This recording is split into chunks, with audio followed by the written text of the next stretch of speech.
السلام عليكم، معاكم منى رمضان من قناة كوديفاي مونستر. في الفيديو ده هنتكلم عن الرام، وهي اختصار لكلمة Random Access Memory، بمعنى ذاكرة الوصول العشوائي. وهي ذاكرة تعرف بذاكرة القراءة والكتابة، وهي نوع ذاكرة مؤقت بنستعمله في الكمبيوتر، وهي دايما محتاجة لوجود طاقة لأنها بتفقد المعلومات بمجرد انقطاع التيار الكهربي عنها.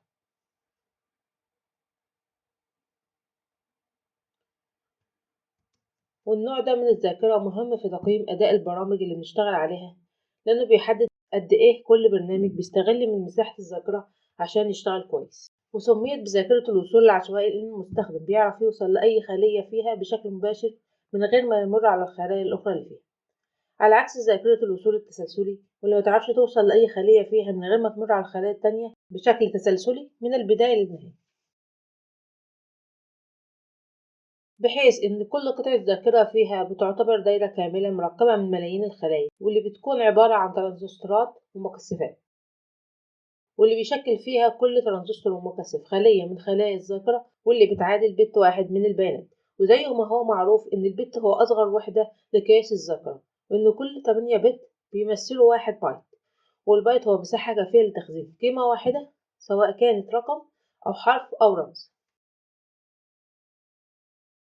ومع تشغيل الجهاز جزء من نظام التشغيل بيتحمل في الذاكرة، واللي بيخلي وحدة المعالجة المركزية تعالج التعليمات اللي واصلة بشكل أسرع وتسريع عملية التشغيل زي الأنيميشن الموضح قدامكم.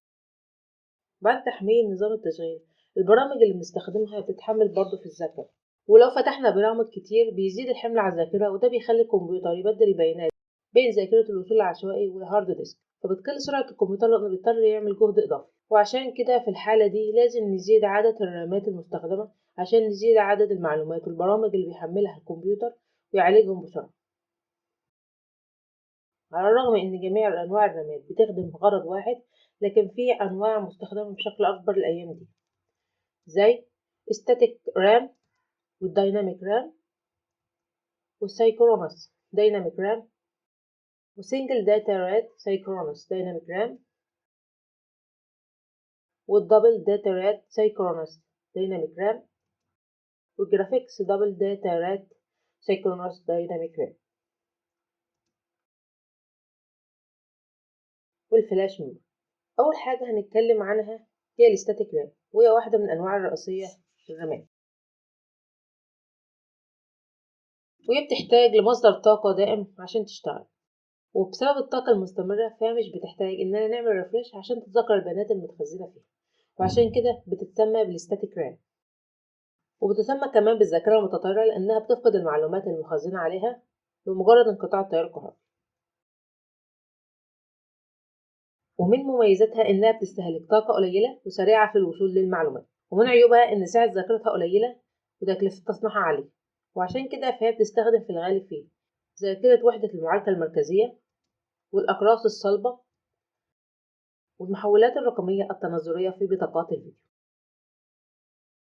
أما بالنسبة للديناميك رام فهي برضو واحدة من الأنواع الأساسية للذاكرة، وهي عايزة تحديث كل شوية للطاقة، يعني مش عايزة مصدر ثابت للطاقة، بحيث إن المكثفات الموجودة جواها بتفرغ الطاقة بشكل تدريجي، وعشان كده بتسمى بالديناميك رام.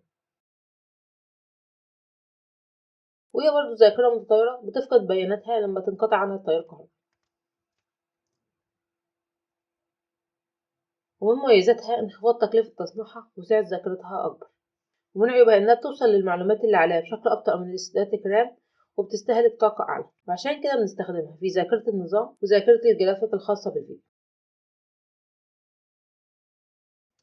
أما بالنسبة للسينكرونس دايناميك رام فهي نوع من الديناميك رام، وبتشتغل بالتزامن مع ساعة وحدة المعالجة المركزية، يعني بتستنى إشارة من الوحدة المعالجة المركزية عشان تدخل البيانات، على الرغم إن الديناميك رام بتشتغل بطريقة غير متزامنة، يعني بتدخل البيانات على طول. وفايدة تزامن المعالجة المركزية إنها بتعالج التعليمات المتداخلة بشكل متوازي، بحيث إنها بتستقبل تعليمات جديدة قبل ما تنفذ القديم، وتسمى بعملية الأنابيب. على الرغم إن عملية التزامن دي مش بتأثر على الوقت اللي بتاخده في معالجة التعليمات، لكنها بتخليه تكمل المزيد من التعليمات في نفس الوقت وتقوم بعملية قراءة واحدة وعملية كتابة واحدة في كل نبضة للساعة، وده خلاها تزيد معدل نقل البيانات في وحدة المعالجة المركزية. والسينكرونس دايناميك رام بتتم عملية التزامن بفضل طريقة تقسيم ذاكرتها إلى وحدات منفصلة، وده خلاها أحسن من الدايناميك رام العادية.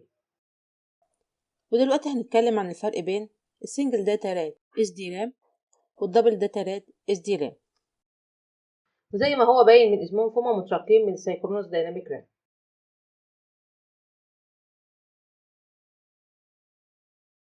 زي ما هو واضح قدامكم، فالسنجل داتا رام بتكون بعملية واحدة سواء كانت قراءة أو كتابة مع كل نبضة للساعة، في حين إن الدبل داتا رات بتشتغل أسرع مرتين من السنجل داتا رات، وهي قادرة على عمل عمليتين سواء كانت قراءة أو كتابة مع كل نبضة ساعة.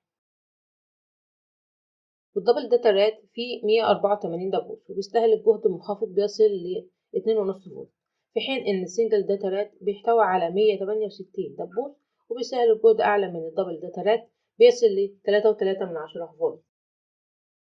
ودلوقتي هنتكلم عن أنواع الدبل داتا رات، وهي الدبل داتا رات 2، وهي أسرع من الدبل داتا رات العادية لأنها بتشتغل بسرعة ساعة أسرع تصل لتردد 533 هرتز، في حين إن الدبل داتا رات العادية بتشتغل مع سرعة ساعة تصل ل 200 هرتز بس، وبتشتغل بجهد أقل بتصل ل 1.8 فولت، وبتحتوي على دبابيس أكتر عددها 240. ونيجي للنوع التاني اللي هو الدبل داتا رات 3، وهو أسرع من DDR2 لأنه بيشتغل مع ساعة أسرع بتصل ل 800 هرتز، وبيشتغل على جهد أقل بيصل ل1.5 فولت مع نفس عدد الدبابيس بتاعة الدبل داتا رات 2، بجانب إن سعة ذاكرتها أكبر. وآخر نوع معانا هو الدبل داتا رات 4، وده أسرع من الدبل داتا رات 3 لأنه بيشتغل على ضعف سرعة الساعة واللي بتوصل ل 1600 هرتز، بالإضافة إنه بيشتغل على جهد أقل بيصل ل1.2 فولت مع 288 دبوس، وسعة ذاكرته أكبر من ال DDR3 بكتير. ودلوقتي هنتكلم عن نوع تاني اسمه جرافيكس دبل داتا رات SDRAM، وهو مصمم خصيصا لعرض رسومات الفيديو بالاشتراك مع وحدة معالجة الرسومات للفيديو كارد. وزي الدبل داتا رات SDRAM، فالجرافيكس دبل داتا رات SDRAM ليها أنواع، وهي GDDR2 و3 و4 و5، وبيعالج كميات هائلة من البيانات لكن مش لازم يكون سريع.